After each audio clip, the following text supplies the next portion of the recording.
South Africa. Welcome to Afternoon Express. I'm Bonnie Mbuli, and I hear Jeannie has some interesting dinner plans tonight. You know what? Just a bit of a tidbit of gossip. I didn't come here for a haircut. You didn't come to play with us, babe. I'm a sucker for a pretty face. What can I say? Now, today is Fashion Thursday, and we have a really entertaining show packed with all the latest in fashion and beauty trends. And here on Afternoon Express, we are all about eco-friendly fashion. So, and also, if you plan to start your own business, we have the answers to all of your questions. So we're asking on social media, which menswear trend would you never like to see again? Go to our Facebook page and let us know. What men's fashion trend do you never want to see again? Do you know what? It's not so much a fashion trend, it's a faux pas that men do. Like when men wear tight pants and then they shove their cell phone and their wallet in their pockets and then it like bulges. I like the skinny jean on a man, but not so skinny that it looks like you're in ski pants. We don't need to see everything. I think you're describing our co-host. Dr. Claire Taylor is here to talk about different skin conditions and how you can treat them. Your hands apparently can be one of the first giveaways when it comes to aging, but the good news is there's a solution. Stay tuned to find out more, but first we hear all about the inspirational journey of a young dancer by the name of Nate Adrianse. Now, it doesn't matter where you start, but where you end up. Now, Nate Adrianse had a dream of dancing on the world's grandest stages, and nothing could stop him, not even being diagnosed with a disease which causes the loss of vision.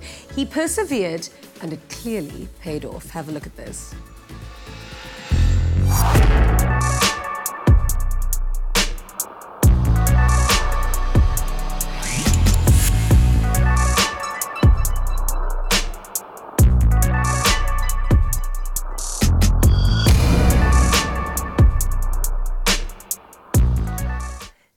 Welcome to the Laugh. Thank you so much for having me. So, audiences around South Africa would have most recently seen you on Whitney Houston's tour. Yeah.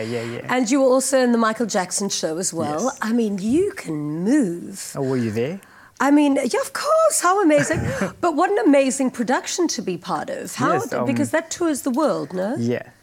What an amazing opportunity. How did you become part of their cast? Probably, I'd say about 2 years ago. I relocated to Johannesburg. Yeah. Obviously, I'm a street dancer, so taking a big risk by going to Johannesburg in the first place. No contemporary, no ballet training behind my name. Just left, took all my whole room in my car, left to Johannesburg, very confidently. Yeah. Had to.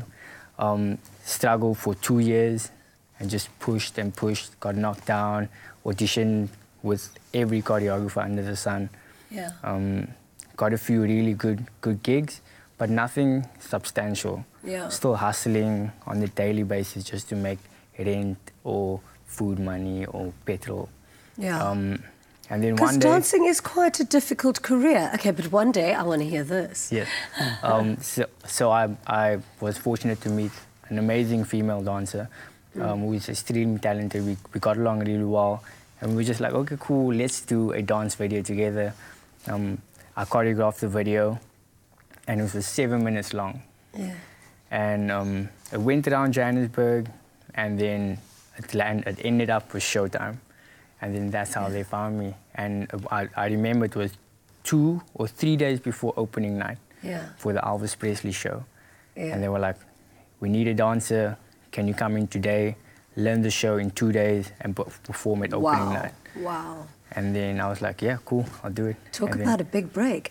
But now, when you dance, it's almost as if your body is an instrument, that there's so much more coming out of it. But I mean, you weren't initially you were a soccer player to start off with. Yeah. How did you do that cross between, I mean, hey, Billy Elliot, how did you go from being the soccer player to the dancer? That's actually so hard to explain because it was unexpected. Yeah. You know, like I myself was like, what? I'm here now. I was looking down, doing whatever was in front of me, and I looked up and I was like, oh, cool, I'm a dancer. That's exactly how it was.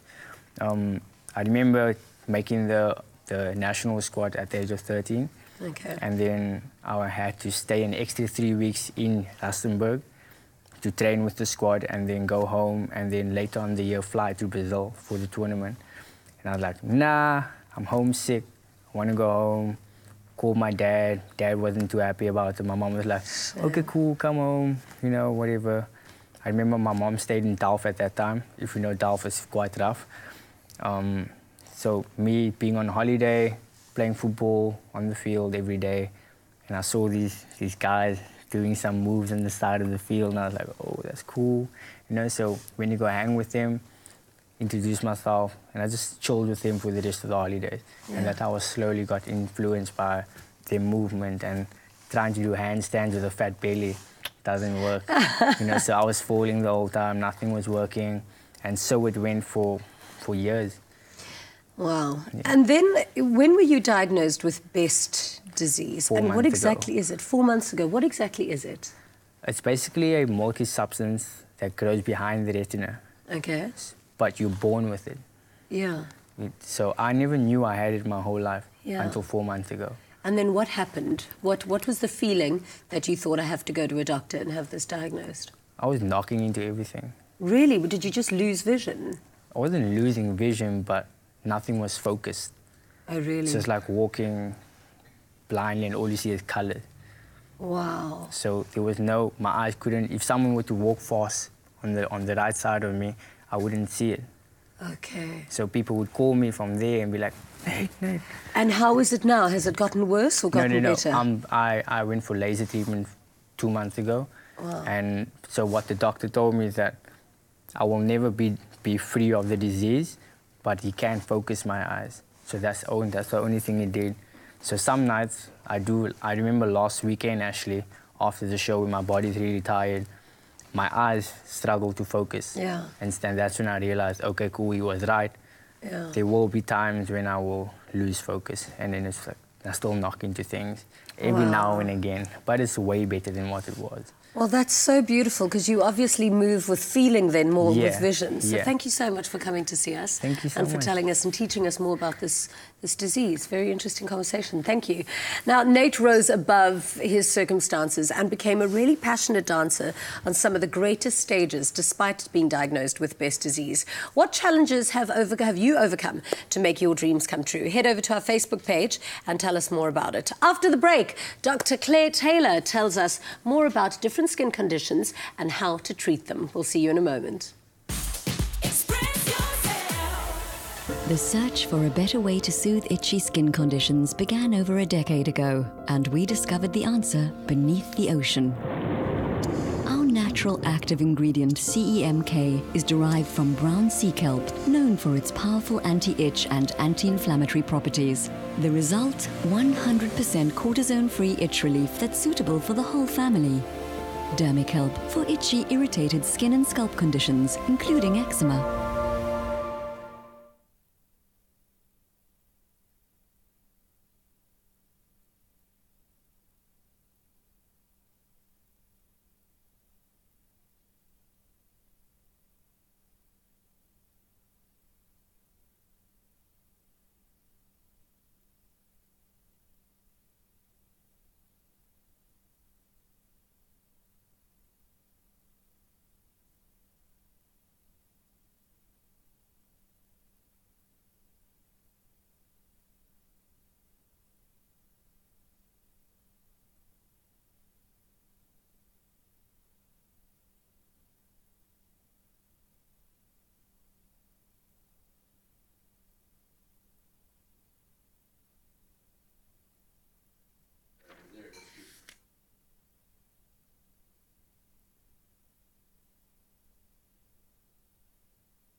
Lovely to have you back with us on Afternoon Express, live on SABC3. Now, did you know that your skin is your largest organ? It separates the inside of your body from the outside world and protects you from bacteria and viruses. Being the first line of defense and interacting with the environment on a daily basis, many people are faced with temporary and permanent skin ailments that may need to be taken care of. Welcome back, Dr. Claire. Thank you so much. Yeah. So last week we covered the science behind dermic-help. Today we're going to talk about skin conditions. Yes. Now, what are the big baddies when it comes to skin ailments that people suffer from on a daily basis? Well, the three most common skin ailments that anyone will probably experience at some point in their life is eczema, psoriasis and dermatitis. And the triggers for these could be pretty much anything, but most of them are genetically predispositions. So if your father or mother or grandfather had one of these, chances are you will get it at some point in your life. Other than that, there are other triggers such as temperature, fabrics, environmental factors, even food, that could cause a flare-up. Wow. So could other conditions maybe in your body be causing it? Maybe another ailment that is now you have a side effect of a skin problem? It could be, possibly because your immune system is down. Yeah. Then your skin would be more sensitive to certain things that previously was, quite robust against. Right. What are some of the misconceptions that people have about these conditions? Well, the biggest one, and I want to stress this, most people think that these skin conditions are contagious. They are not. Okay, anyone that suffers from these ailments, and really these people do suffer, they are itchy, they are red, and they're already taking a knock in their confidence. They are not contagious. They're just having a really, really hard battle with their skin. Yeah, and sometimes people see a skin thing and they're like, oh, it'll probably go away. But when do you know that these symptoms are serious and I actually need to get help? Well, if you have tried to treat it by yourself, that's fine. If it doesn't go away and it's been a while, that's when you need to go and seek medical help. So you go to your GP, you go to your dermatologist, your primary care provider, whomever that may be. They will sit you down, have a look at your skin, ask you some questions, and come up with the correct treatment for you. Yeah. And most commonly, that is something like a cortisone cream. If you cannot take cortisone, they might offer an alternative, a cortisone-free itch relief cream, such as dermic-help. There are a lot of options out there. Yeah. What are the best ways to treat the skin ailments that you've specifically mentioned here today? Well, one thing about psoriasis, for example, is that it commonly occurs within the scalp and in the hairline, which is very difficult to treat with a cream. So, for example, dermic-help offers things like a shampoo and a conditioner, as well as an itch relief spray. So if you use that on a regular basis, then you'll be regularly maintaining your condition without those long-lasting effects of cortisone creams, which could possibly lead to thinning of the skin or something like that. Yeah. And what are the benefits of using a cortisone-free cream?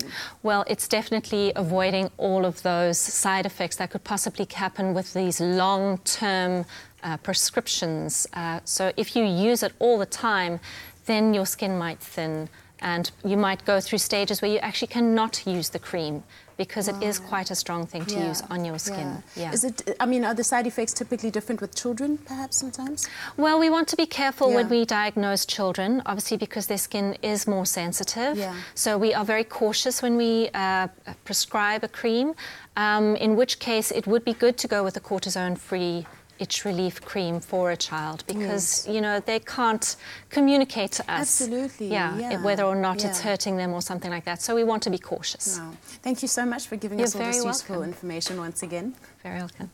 So numerous elements in the environment are harmful to our skins. The good news is that we can maintain a healthy skin. The symptoms or severity of skin disorders vary and can affect all ages and cause harm in a number of ways. dermic-help can help to relieve symptoms and offer a cortisone-free alternative to itchiness. It's gentle enough for all ages and skin types to use.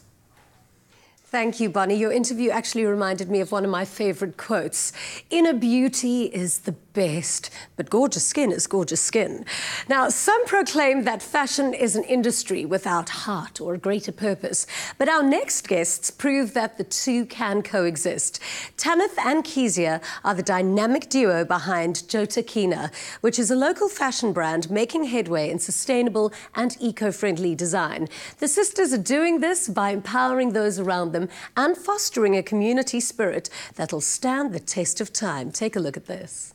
While fast fashion dominates international retail, local brand Jotakina is bucking the trend with a fashion business centered on conscious thought, creation and practice. The Jotakina brand ethos is definitely about comfortable, conscious and intentional. So we try and bring that into every aspect of the process and of the business to keep in mind that it's intentional, whether it's the detail or how it's made, all of that. That ties in actually with the 5 pillars that we're basing our brand on, and that's eco-friendly, sustainable, ethical, charitable, and then transparent. We only use natural fabrics, which are predominantly eco-friendly. Have a much smaller carbon footprint than synthetic fabrics, so it's biodegradable, all of them, which is a big bonus. And then even just, it feels better because it's comfortable, it's breathable. The Jotakina goal is to create beautiful clothing, locally sourced and sustainable. Value for the environment and those around them is central to this mission. Local empowerment and community upliftment, it really is something that isn't just important for the brand, but for us as a family. So it's very important for us that we are not just, building our own brand, but we believe that we build together with the people around us. My experience in the fashion industry has stretched over 43 years. I started off at the age of 17, and yes, at this present moment, God came into my life. We sent me off to Jotakina. I've been a sample machinist everywhere, but nowhere have I ever found this upliftment in my entire life. We can interact with one another. Yes, I can also say, I think this is wrong. And my boss would say, okay, Sonia, let's do it like you want it. Your voice counts. You are part of the team. You have a say. They come to you. You can go to them. It's like an open book. Other places, there was no interaction. It was just working. But here I am part of the designing, and that also enhances my stay here. I started at the age of 14. We were 11 children, so I had to go and work. So I became a machinist and I became a supervisor. I used to work with designers, I used to make jackets. And then one of my friends called me to say, Jotakina needs somebody to do some jackets. I've been doing jackets all the time, but not like the ones I'm doing here at Jotakina. So it's much more challenging for me. I'm happy doing whatever I can here for Jotakina. I love these people, I love everybody, I love my work, and I enjoy every day of it. Jotakina, for me, it's like a family. I can come, I can speak to anyone if I got a problem, and then take it from there. For me to be here, it's wonderful to be here. For us, it really is about bringing something more than just a good look and a good feel, but actually good intentions, and not just good intentions, but follow through. So yeah, it's about bringing heart to fashion, and it's not just what we do, but who we are. Ladies, welcome to Afternoon Express. That was absolutely amazing. What exactly is Jotakina? How did you come up with the name, and what does it represent? So Jotakina, actually, it's a combination of the 4 founders' names, John, our dad, Tanith, Kezia, and Natasha. And what the brand represents is eco-friendliness, sustainability, ethical fashion, transparency, and charitableness. Charitability. Yeah. Now, I suppose if you have a look at, what globalization has created, the world is very about fast fashion at the moment. You guys almost have like a slow fashion movement going on. What exactly is like eco-friendly fashion? What does that even mean? Well, for us, I think it's something that started at home. Being conscious, we had a grandfather who farmed in cotton, and knowing what natural fabrics is and how it translates differently, but obviously for the environment, natural fabrics is much more eco-friendly. So all the fabrics that we use in our ranges are eco-friendly because they are natural, like biodegradable. Yeah, biodegradable, made from recycled wood pulp, and so that for us is very important, as it also plays not only a role in fashion but also obviously the environment, which is very important. You know, we're not trying to do everything, but we're doing what we can to be sustainable, to be eco-friendly, and I think if everyone just does their part, it really ends up making much of a bigger difference than if we all just, you know, think, oh, well, my part won't matter. And of course, there's also huge contributions to your communities. How do you guys involve the local communities? Well, obviously it starts with the ladies in-house. They were actually, in the industry, they're forced to retire at age 60. Both of our ladies are over 60 who work in-house. And then also for some of our larger production, we outsource to CMTs in communities like Mitchell's Plain and Lotus River, and they are like communities of ladies who are the breadwinners for their families. And so we love that we're able to support them, not just making use of their skills, but actually able to better their lives and the lives of their families through being able to provide work for them, and through creating good relationships and knowing that we're not just building a business, but we're actually able to build communities, and in the long run, that's society. So I think at the heart of our brand really is caring about people and individuals, not just a product and a garment, but knowing that there's so much more that's woven into a garment than just threads, but it's someone's livelihood, it's someone's heart, it's their talent, it's their gift, it's their passion, it's their creativity. And they have so much, like just our two ladies in the house, like we learn so much from them on a daily basis. They've been in the industry far longer than we have. And we learn from each other, and we recognize that they also have their own ideas, and sometimes, you know, they love to contribute. So we see it as a collaboration as well in that sense. That's so amazing, and it's such an important message to spread, to know who made your clothes. Absolutely. Because then I suppose it does give you a lot more consciousness and so important. Yes, and I think, you know, we're hoping to inspire that, and there are already so many great brands in South Africa that are doing that, and the whole fashion revolution movement of who made my clothes, like you said. It's just kind of putting that thought in, like, okay, you know what actually goes into this? You know, it's literally from farming to finish. There's so much that goes in, and I think just to kind of be aware of what you're purchasing.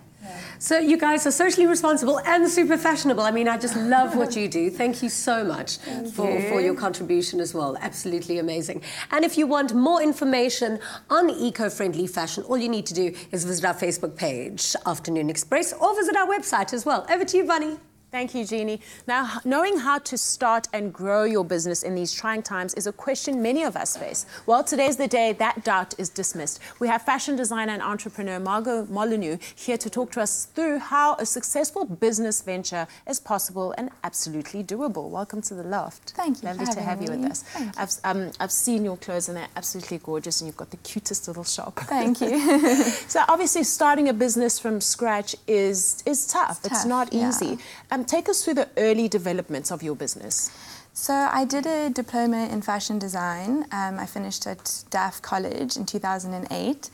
And in our final year, we did a graduate fashion show, and I was awarded a prize, which was the first time I think I'd ever won a prize or won something that gave me confidence to think actually maybe I could make clothing that people could want to wear. Right. And so it's pretty much started there. I had to do a lot of different jobs and pattern making on the side and that sort of thing to try and build up capital slowly but surely to be able to put together a very small collection in the beginning. Yeah. And it really grew from there, but slowly. It was a long, tough road when you don't have a lump sum to put into something, you know.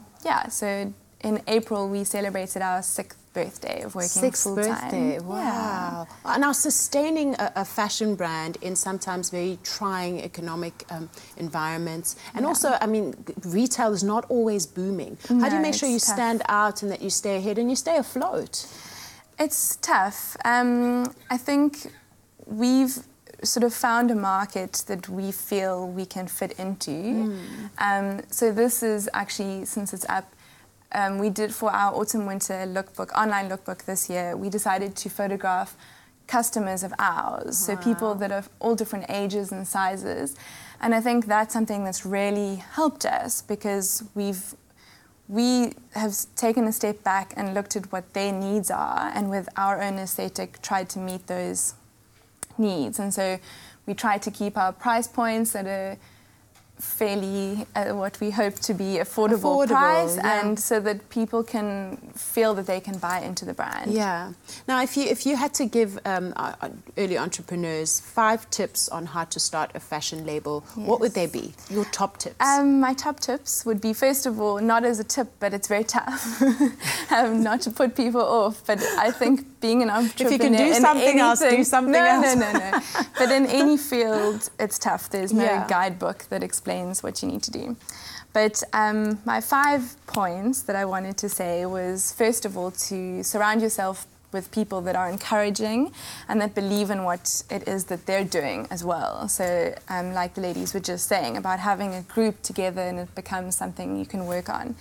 And then, as boring as it sounds, cash flow is very important. Cash is king. I tried to avoid business talk for many years, but when it's quiet in winter, you need to have planned ahead. And then to plan, to look back on what you've done, where you want to be, to put things in place. I mean, this all sounds obvious, but it's taken me a long time to actually register it and get to this point. And then the last 2 things are kind of connected in the way that to be consistent in your product, to make sure that each item that you make is made with the same quality. So in my case, each item is made well and it's made to the best of our ability, and then all the way through to the point of when customers deal with one of our members in our team. So that experience is the best for them as well. And staying true to what you know. I think people can see through you when you try to do something that you don't know. So stay true to what you believe and what your vision was. what you enjoy. Thank you so much, Margot. Thank you for those tips. We'll keep those in mind. There you have it. Words from a local entrepreneur whose business aspirations have been realized. All thanks to fashion designer Margot for sharing her know-how. The first of many inspiring entrepreneurs whose determination and sheer courage set them on the path to success. Don't go away, because after the break, we bring you the latest in fashion trends straight to your living room. We'll be right back.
Welcome back to Afternoon Express. If you've just joined us, it's all about fashion and beauty in the loft today. Men's fashion is on the rise, with fashion weeks devoted to menswear throughout the world. The platform is gaining traction and international recognition. Cue South African Menswear Week, one of the most recognizable African fashion weeks around, where the most innovative designers converge to celebrate art, style, and our distinctly African perspective. Check this out. South African Menswear Week is Africa's only standalone platform dedicated to the development and promotion of menswear. The Spring-Summer 2018 event was a brilliant and bold showcase of local creativity. Style and fashion is important because it allows you to be able to, express yourself, express your aesthetic style and be able to stand out in the crowd. I'm excited to be at the South African Men's Fashion Week because I feel like the fashion and style is just amazing. I feel like people went all out and I'm just happy to be here. Streetwear has become more comfortable, it's easy, everyone can wear it, everyone can become one with it. I'm very excited to see Tubop and Sol simply because they speak to the youth mainly as street culture. Street fashion could also be high fashion as well. It's just the way you put it forth. Local brands such as Sol, good. They actually accentuate that culture that we actually bring out, what we actually meant to achieve as young creatives in the street culture, basically. Men's fashion has also evolved to include hair and skin trends to complete the overall look. And this summer, even the guys can rock a healthy glow. Yeah, so for me, for beauty, for Spring Summer 18, I'm thinking we're looking at a really beautiful, clean skin, bronzed in a really beautiful way. So for men, I'm feeling a volleyball on the beach type bronzing where the sun has naturally hit the face. And that's what I'm feeling the trend is for the season. These events are so important for the SA fashion industry because this is the really agile level of the industry. It's here where designers can really build up both their name, their creativity, and really get a chance to showcase that with us as the media and, of course, the rest of the industry and the rest of the country. The designs that hit the runway were a celebration of individuality, showcasing forward-thinking looks that encapsulate Africa's unique mix of influences and cultures. What's so unique about South African Menswear Fashion Week is that it is very well targeted, and it's also set up as a sort of a genre of new, fresh menswear, and the whole thing is it attracts that tribe.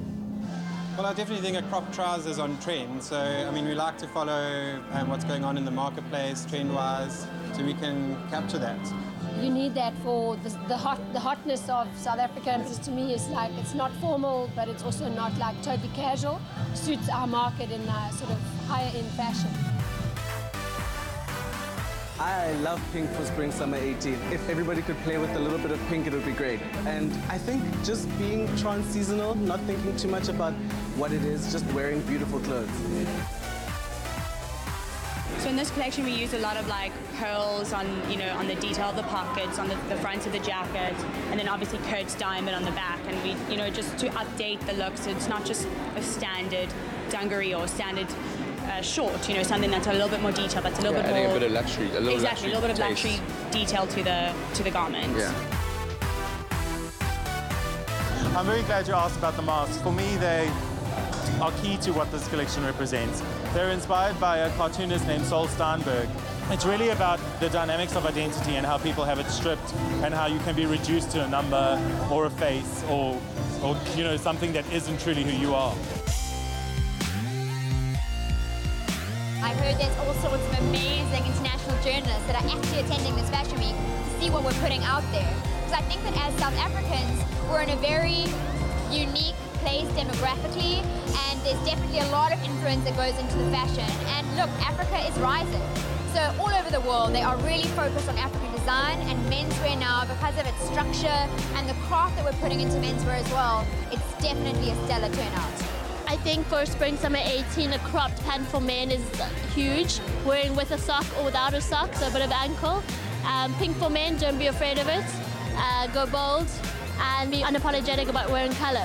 I think the thing with seeing no rules on the runway today is exactly what South Africa is. There's so much rich history here and so many rich stories that we deserve the platform to tell those stories in whatever context they take shape. Menswear Week isn't just showing fashion to the cool kids. This builds businesses, grows an industry, and shows that South Africa has world-class fashion that's vibrant and dynamic. What an amazing hub of creativity. It's so important to support your local fashion and artistic community. When we get back, we're getting an exclusive sneak peek at the spring-summer collections from our talented design panel. Live out your front row fantasies right here on Afternoon Express. Stick around.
Welcome back to Afternoon Express. Today, as we're discussing all things fashion.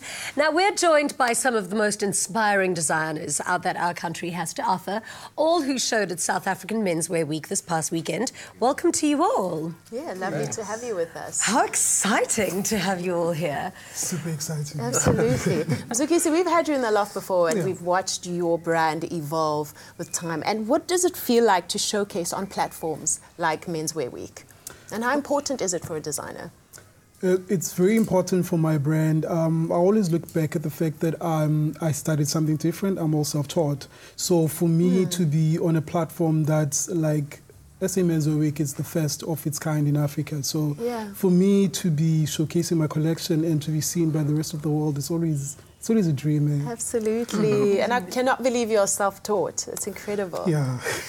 I've noticed that men are definitely taking more care, or they're definitely more aware of what they're wearing. I was walking through that Diamond Mile in Sandton City the other day, and literally, just like whiplash, I was just looking, and but they were all dressed really well. What do you think it is that I suppose men are having more of an interest towards fashion?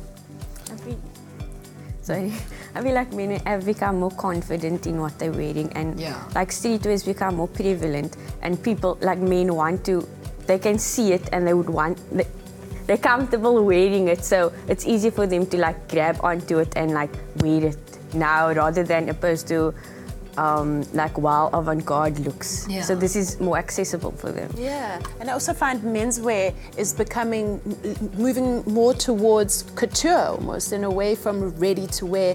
And is it typical of African men that they wear more color and they're quite vibrant in their expression? It is true. I mean, African men haven't in the past always worn really bespoke suits made out of really amazing fabrics and colors. So.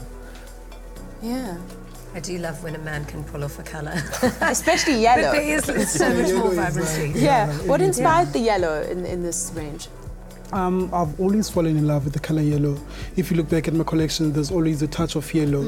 And with this collection, it's more like your travel wear. Okay. So I decided to go on a journey, and yellow just made sense. It's the color of life. So everything just came up from that, and the collection is called Take Me Home. And yellow being life, and yeah, it just made sense for the collection. Exceptionally vibrant. What has been the reaction to your range so far? It's been amazing, because you always create this thing, and it's always a very nervous process because you're putting yourself out there, and you never know how people are going to receive it. So it's been all positive. Absolutely. Well, now I want to ask you, some of my favorite couture designers are men, but what's it like for you designing for a man as a woman? What elements do you have to consider? I generally wear men's clothing, so nice. I just love men's clothing. It's just easy, and it's simpler to design and to create. Like, it's just easy for me to do. Compared to like women's wear, there's darts and all these technical things, but men's wear is like really simple to do. I guess a particular type of menswear as well. I mean, do you specialize in streetwear? Streetwear. Okay. Okay. Is there a difference though, designing for men and women? Different things to consider? There's a lot of different things like to what? consider. The construction, firstly, certain dresses and things have, the physical seam construction is a lot different to menswear, where you have to consider less seams in blazers and shirts to make it fit better. Where in a dress, for instance, you have to take into consideration the bust area, the hips and the bum. Yeah. So there is quite a wide variety of things that you have to take into account every time you design something. Yeah. And what is the theme of this particular range? So the theme, well, my brand is very much about the blues, the whites and the navies, as you can see. And it's always has like a tint of a little bit of a French style to it. So you can see I've just used the blues, the whites, the navies, and I always put in a little bit of denim because denim is very accessible. Yeah. And a lot of people can relate to wearing denim as well. Well, look, these guys look like they're ready for Saint-Tropez right now. Absolutely. That's the plan. Do you think there's any truth to, like my perception at least, that it must be so easy to be a guy because it seems so much easier to put together a really good wardrobe? Not at all. Really? Yeah. That's hard. I think it's so hard. You haven't stopped talking this whole time. Not another word out of you. Guy also. Considering what's available around us and how you sort of want to express yourself in the morning when you go out, whether you're going to a meeting, whether you're going to go meet a friend, whether you're going to go somewhere a bit more extravagant. I normally decide in the shower. That's my deciding time. And yeah, that's a lot of important. forethought. I decide when I open my cupboard. Colors also. Like for me, climate definitely dictates like what colors I'm going to put on during the day, kind of a thing. Yeah. Now talk us through this. This looks so fun. Yeah. I love check, so you'll always find something check in the collections that I've done. And then red stood out for me this season, and then I wanted to do a full red look because it's just like fun and bright, and we never do red, so I thought let's just do red. And then Tariq. Oh, the one that Casey's wearing is sort of the satin coach jacket and the pants also, and the one behind it, that's where we try to bring some more of like the gaming elements behind Toobop into it. That's from the Double Dragon collection. A lot of people grew up playing Double Dragon back in the day, so that comes in a matching blue satin outfit also. And then the shirt behind, it has a lot of, that's actually a collaboration piece with another photographer and cinematographer, Diddle Calhoun. We overlaid a lot of game scenes and it was fun working with it. Also very tricky because the files were very big, but coming together in the end, I think it pulled together quite nicely. Yeah. Because there's a lot of colors inside of it. I always find a designer's choice of model so interesting because it points to an atmosphere and a feeling they want to create. Your models are quite fun. I think we're all fun, so our models basically represent who we are and our brand. Yeah. Absolutely. I love that hair. That color would look awesome on you. Yeah. What are some tips that men need to know for this season to stay on trend? Key elements. Short shorts above the knee, definitely. Oh, the short shorts. Above the knee. Yeah, Danilo loves those. Okay. Yeah. Not mid-thigh, just above the knee. Depends on the guy's legs. True. True. And also showing a little ankle is always never a little harm in summer. For me personally. Right. Anybody else? I think for me, it's all about playing around with the silhouettes. Like you can do the super short shorts as I presented too, but also mix it up. Like you're not supposed to do a vest anymore. Like past those age. Men aren't allowed to wear vests anymore. No, you can get like, you see the shirt that they presented, Yeah. something more loose-fitted. It makes it feel more current. Okay. Yeah. All right. Thank so you. no more vests. No more vests. So you know, if a guy wears a vest, it's a no. Yeah. What about colours? What are the colours to look out for in men's fashion? For me, it depends on also your personal style. Yeah. Navy and white for me is always a go-to colours for me. And we were asking at the beginning of the show on our social media feed, like, what are men's fashions that we don't ever want to see again? And I said the skinny jean that's too tight, that looks like, what for you guys must not make a return. I just can't for men in bell bottoms. I just can't. Oh, look, Ashton Kutcher pulled them off at one stage in his life, but that's Ashton Kutcher. Yeah, it also depends who you are, because even with the skinny jeans, like you see a lot of guys pulling off this super skinny jean, which I'll never do. But I think for me, what doesn't work mostly is the oversized silhouettes when it comes to pants. Like there's a lot of guys, the body type doesn't really work for a lot of guys. Yeah. Hip hop vibes. Yeah. Yeah. I didn't want to go there really. Now, I hope everyone at home was taking note. These are the designs and designers setting the trends in South African fashion. Your next dose of South African Menswear Week hitting you in February next year, and the countdown is on. And coming up after the break, we bring you some important beauty advice to treat aging hands. So don't go away.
Welcome back to Afternoon Express. Now, your hands are always on show and can be the first giveaway when it comes to your age.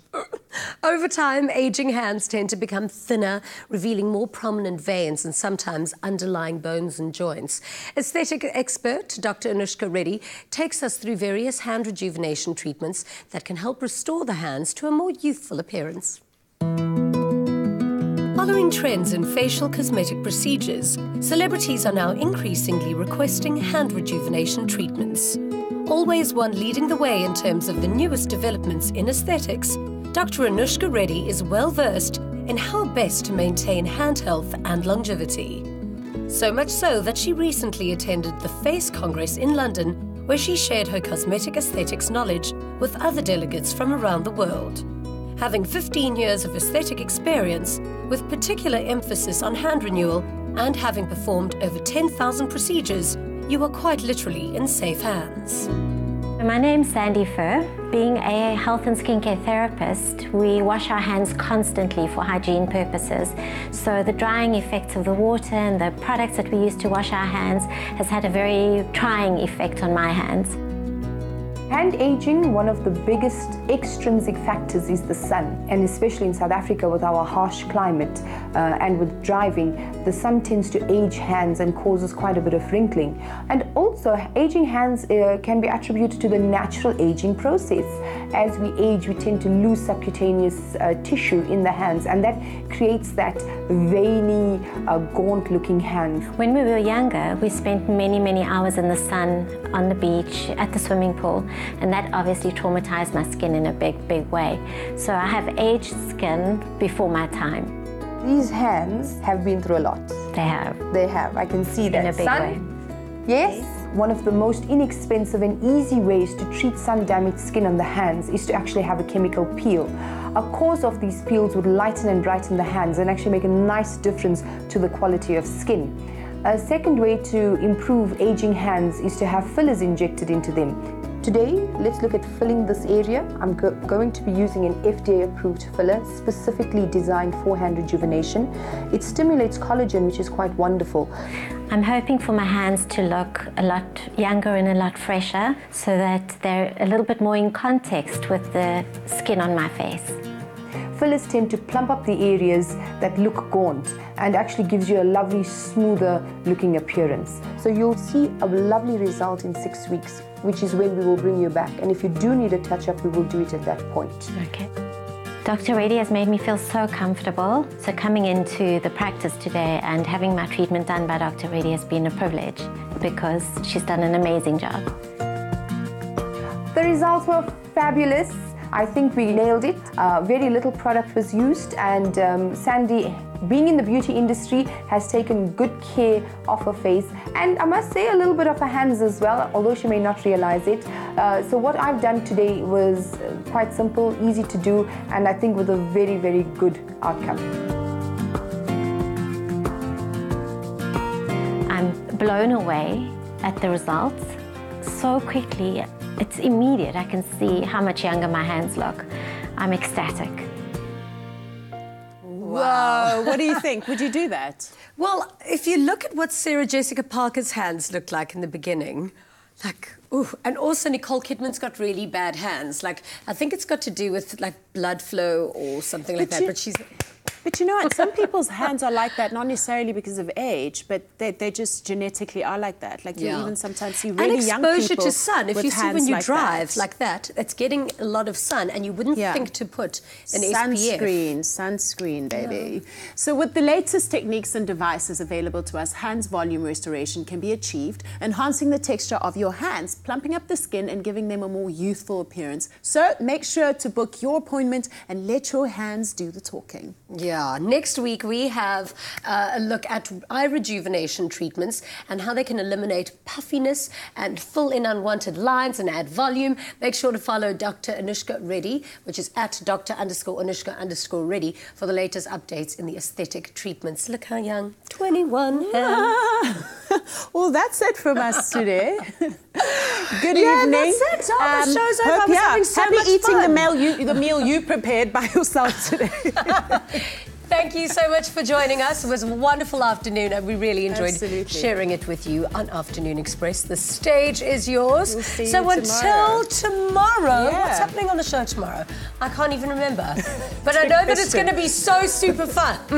So thank you much for joining us. Good night. Good night. Happy eating.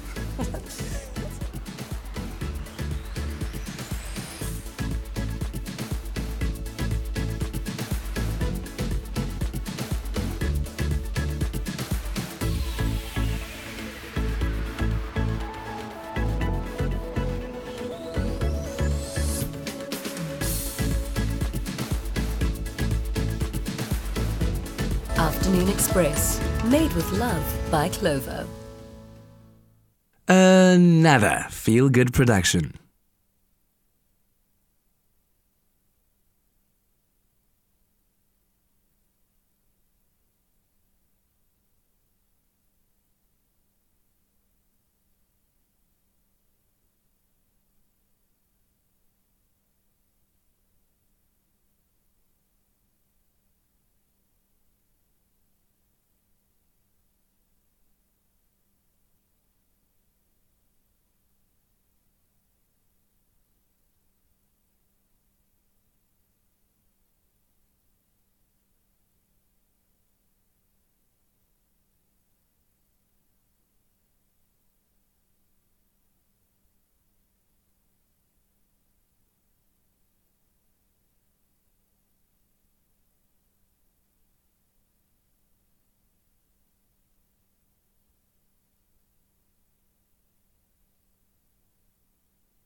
to the big time, starring on Movango and raising her daughter Tato on her own.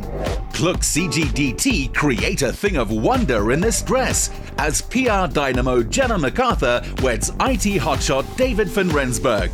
We break home-baked bread with Arwen Swan, the SA designer whose corsets are snapped up by buyers around the world. Your presenter is Nico Panaggio, bringing you the show from this modern tribute to simplicity at the foot of an ancient camphor tree. Good evening, it's Top Billing Night. Welcome to the show. These days, it's social media that determines just what beautiful is.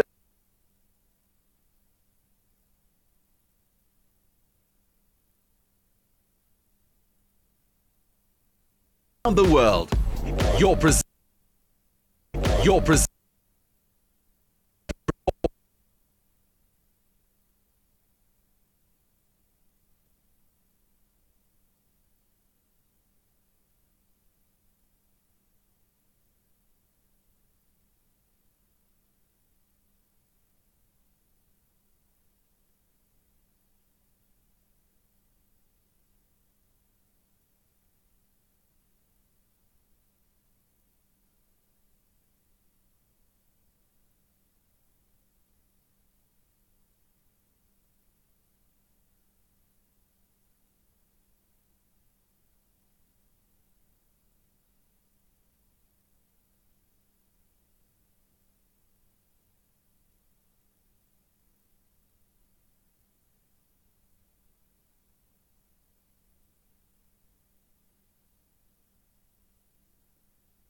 Tree.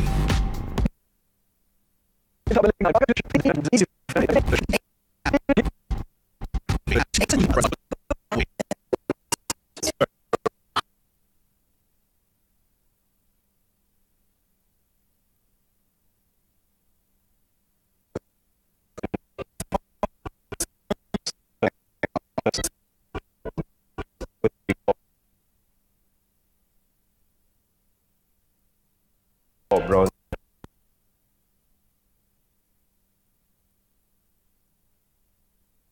So. Of heart and soul into motherhood and balances careers in business and television.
IT with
This week we have the pleasure of meeting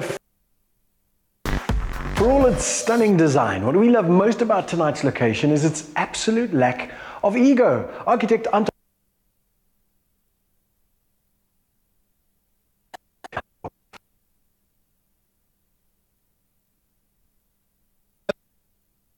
Don't look at me, look around you. Having met as students at the University of Pretoria, the couple have found success in financial management and developing residential properties. They love to build and grow, and their home is testament to this. If there ever was an area that could be called the Garden of Eden, this would be it. We're here at the home of Jenny.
Join us this week on Top Billing as groundbreaking model Refilwe Morisele and maverick designer Sheldon Kopman revisit their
Join us this week on Top Billing as groundbreaking model Refilwe Morisele and maverick designer Sheldon Kopman revisit their first shoot together.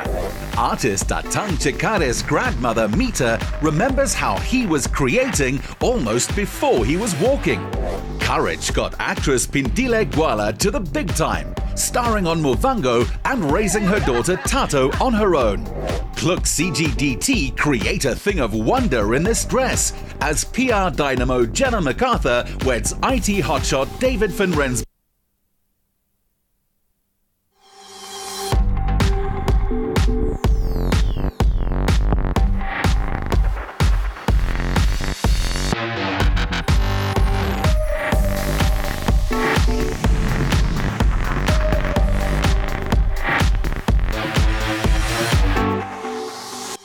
Join us this week on Top Billing as